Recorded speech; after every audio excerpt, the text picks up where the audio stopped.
se me tranca, me avisan que tengo el wifi medio mal. Entonces, para continuar con el tema que venía tratando Claudia y yo, ella habló sobre la cooperación celular y ahorita vamos a hablar sobre la regulación de la respuesta inmune. Entonces, antes de entrar al tema, tenemos que entender qué sería una respuesta inmune ideal. Y esta es básicamente el resultado de una relación mutua entre antígeno y una red de células inmunitarias competentes que cumplen con ciertas características. Dentro de estas vamos a destacar que se elimina el patógeno con rapidez, que deje mínimas lesiones colaterales, que no ataque lo propio ni existen respuestas exacerbadas, y que luego que elimine el patógeno, retorna al estado de reposo que hoy conocemos como homeostasis. Uy, Dios. Ajá, acá. Ok, la naturaleza de la respuesta inmune va a venir determinada por ciertos factores. Dentro de estos vamos a encontrar forma, dosis y vía de administración del antígeno, la naturaleza de la célula encargada de presentar el antígeno, el background genético del sujeto y los antecedentes que tenga a exposiciones previas de este antígeno específico y la presencia de infecciones concurrentes. Al entender esto, podemos hablar ahora de la importancia de la regulación. Esta es extremadamente importante, ya que en su ausencia se pueden desencadenar patologías. Estas impiden que al desarrollarse una respuesta inmune, esta se manifieste de manera descontrolada, que es lo que va a llevar la regulación, o que ataque a lo propio, que es lo que va a hacer la tolerancia. Esto lo vamos a profundizar luego. Entonces, entendemos que todos los días nos exponemos a una enorme cantidad de estímulos que pueden provenir tanto del medio ambiente como del mismo interior del cuerpo. Y estos pueden llegar a ser eficientes inductores de la respuesta inmune. Dentro de los componentes propios, categorizados como inmunógenos, vamos a encontrar elementos solubles y células. En los elementos solubles destacamos a las proteínas, pero también encontramos que lípidos y ácidos nucleicos tienen capacidades de ser inmunógenos. Mientras que en las células generalmente hablamos de células seniles, pero en situaciones podemos incluir a las células normales. Entonces, esta constante estimulación va a hacer que se tenga una actividad sostenida que va a significar un riesgo potencial para el individuo. Entonces, una respuesta inmune que comenzó adecuadamente a la larga puede llegar a conducir a hipersensibilidad o autoinmunidad. Al entender esto, se abre una pregunta que es cómo el organismo no va a atacar a estos elementos propios. Y esto lo hace por medio de la tolerancia. Entonces, ¿qué es la tolerancia inmunológica? Esta es la imposibilidad controlada para responder a constituyentes propios pese a la capacidad de hacerlo. Entonces, básicamente lo que hará la tolerancia es evitar que se generen respuestas inmunes frente a antígenos propios, a pesar de que el sistema inmune sea eficiente para actuar frente a estos. Uy, perdón, se me va.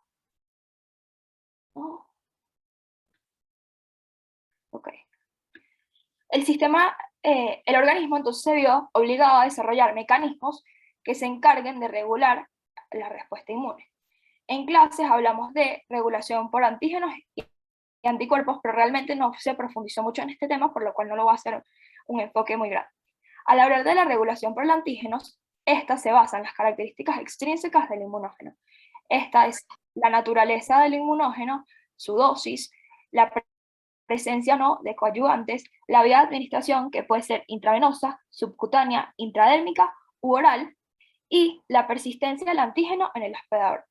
Mientras que al hablar de regulación por anticuerpos, se habla que este se basa en los receptores del complemento y los receptores de los linfocitos B. Y se determinó que habían ciertas inmunoglobulinas que podían tener la capacidad de ser supresoras o potenciadoras de la respuesta inmune. Dentro de las inmunoglobulinas supresoras se destacó la IgG, ya que al administrar grandes cantidades de esta inhibía la interacción que tenía el antígeno con el BCR, inhibiendo así su activación y diferenciación. Mientras que la inmunoglobulina M se clasificó como potenciadora, ya que tenía una gran capacidad de formar inmunocomplejos que iban a ser captados por las células presentadoras de antígenos y procesados con mayor eficacia. Okay. Después hablamos de la regulación por las células presentadoras de antígenos, que se basa en la naturaleza de estas células, y estas determinarán si se va a generar una tolerancia o una respuesta inmune. Básicamente, por la naturaleza de estas células, como lo dije, que requiere que se tengan moléculas coestimuladoras. Y por último, la regulación por linfocitos, que es la estrella al día de hoy, la cual vamos a profundizar más, que es el principal mecanismo para mantener la tolerancia, la homeostasis y el control de la magnitud y duración de la respuesta inmune. Ok, entonces empezamos a hablar del primer mecanismo, que es la muerte celular por activación. Para esto tenemos que entender que para que un linfocito se active requiere de sus tres señales. La primera, como sabemos, es la unión del TCR con el complejo MHC péptido antigénico. Lo que nos lleva a la segunda señal, que son las señales coestimuladoras, dentro de las cuales podemos destacar, por ejemplo, la interacción del CD28 de los linfocitos T con el B7 de las células presentadoras de antígenos. Estas señales van a llevar a la tercera señal, que sería la transcripción de una serie de genes que van a codificar para el receptor de la IL-2 y la misma IL-2. Una vez activo, estos comienzan a expresar receptores de superficies que no se encuentran de manera constitutiva en su membrana. Esta expresión de algunos de estos receptores pueden conducir a la muerte de estos linfocitos activados, y los más conocidos son la regulación por el CTLA4 y la regulación por la interacción entre el FAS y el FAS ligando. Entonces, al hablar de la regulación por el CTLA4, como veníamos diciendo, para que un linfocito se active requiere de su unión del TCR con el complejo MHC péptido, sus moléculas coestimuladoras, en el cual el CD28 expresado por los linfocitos T se une al B7 de las células presentadoras antígenas, que induce a la producción de IL-2 y el receptor de este mismo para su activación y su división.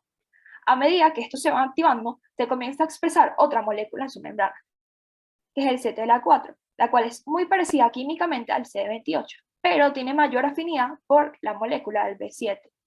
Entonces, esta molécula de CTLA4 tiene la capacidad de desplazar al CD28, pero en cambio va a enviar señales negativas al unirse al B7, cesando así la producción de IL-2, que también es conocida como el factor de crecimiento de los linfocitos T, y esto finalmente va a generar su apoptosis. Entonces, al hablar del FAS y el FAS ligando. El FAS es una molécula constitutiva en los linfocitos T vírgenes. Esta puede aumentar su expresión a medida que los linfocitos se activan y comienzan a producir IL-2. Por otro lado, el FAS ligando no es una molécula constitutiva y se empieza a expresar cuando ocurre la activación. Esta puede estar expresada en el receptor unida a la superficie o de forma soluble gracias a la acción de enzimas que lo degradan. Por lo cual decimos que el FAS ligando puede actuar de manera paracrina o autocrina. El FAS ligando de una célula se puede unir al FAS de otra, y la interacción de estas conduce a la apoptosis celular por medio de un dominio de muerte asociado a FAS, que no es más que una cola citoplasmática capaz de desencadenar reacciones enzimáticas llevadas a cabo por caspasas, que finalmente van a llevar a la producción de cuerpos apoptóticos y a la muerte celular. Okay. Luego hablamos de la tolerancia, que como veníamos diciendo es el estado de ausencia de la respuesta inmune ante un antígeno particular. Solo las células que tengan receptores específicos para antígenos pueden ser toleradas, es decir, las que tengan TCR como los linfocitos T o inmunoglobulinas o BCR como en los linfocitos B. Estas células con receptores que reconozcan a lo propio deben ser eliminadas tanto física o funcionalmente. Entonces decimos que la tolerancia se va a dividir dependiendo del nivel donde ocurra, en tolerancia central o periférica. La tolerancia central se va a desarrollar en los órganos linfoides primarios, como el timo y la médula ósea, mientras que la tolerancia periférica se desarrolla fuera de estos órganos en la periferia.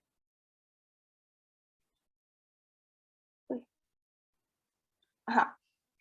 Entonces, ¿qué ocurre en la tolerancia central? Los linfocitos inmaduros se encuentran en los órganos linfoides primarios, y aquí se produce la selección del repertorio de estos capaces de discriminar los antígenos propios. Ocurre el proceso de elección clonal, que no es más que la eliminación física de los linfocitos que reconocen a lo propio con alta afinidad en el proceso de maduración. La elección clonal va a determinar que los linfocitos maduros que salen del timo y van a órganos secundarios no reconozcan a lo propio, y va a estar mediado por un proceso que se llama selección negativa y selección positiva. Entonces, ¿qué ocurre? Los pretimocitos van a ingresar a la corteza y se vuelven timocitos linfocitos. Estos van a madurar a través del paso de la corteza a la médula, para luego salir a la periferia como células vírgenes maduras. Durante este proceso, en la maduración van a adquirir ciertos receptores. En la zona cortical va a ocurrir la presentación del MHC.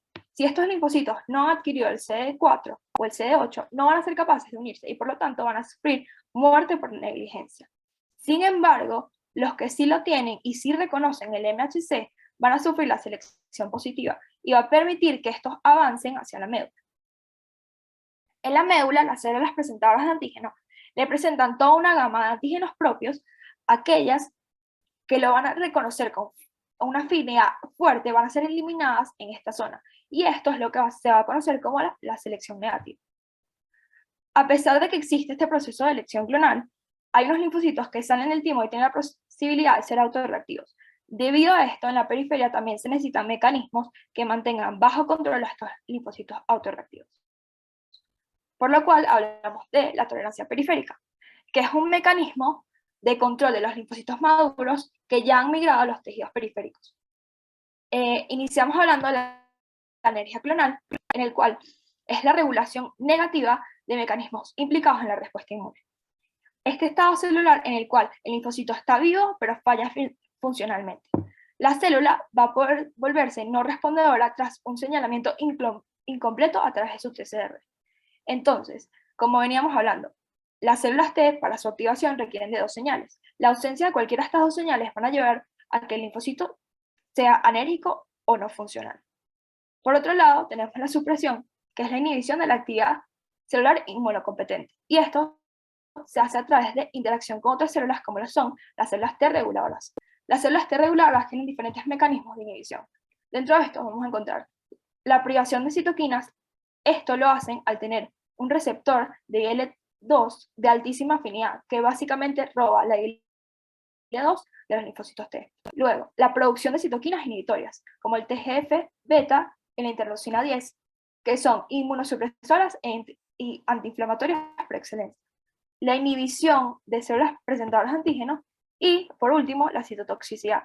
La supresión tiene beneficios y efectos dañinos. Dentro de los beneficios vamos a encontrar que esta permite la homeostasis de las células T, que va a prevenir enfermedades autoinmunes, alergias e hipersensibilidades.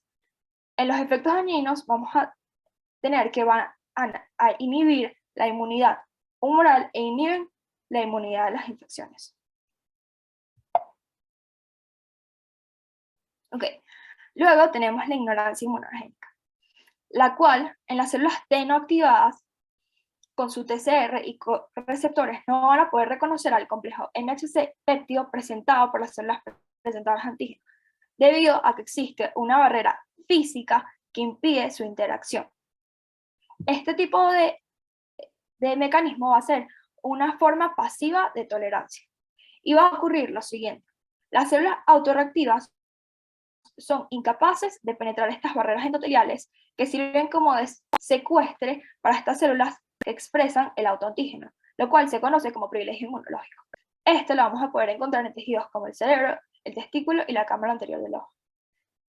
Las células autorreactivas que sí logren pasar, igual no van a poder ser activadas, ya que el autoantígeno está en concentraciones muy bajas para ser detectado, o los tejidos donde está presente no expresan moléculas de MHC, o la razón 2 es porque hay un número insuficiente de células T para dar una respuesta inmune efectiva.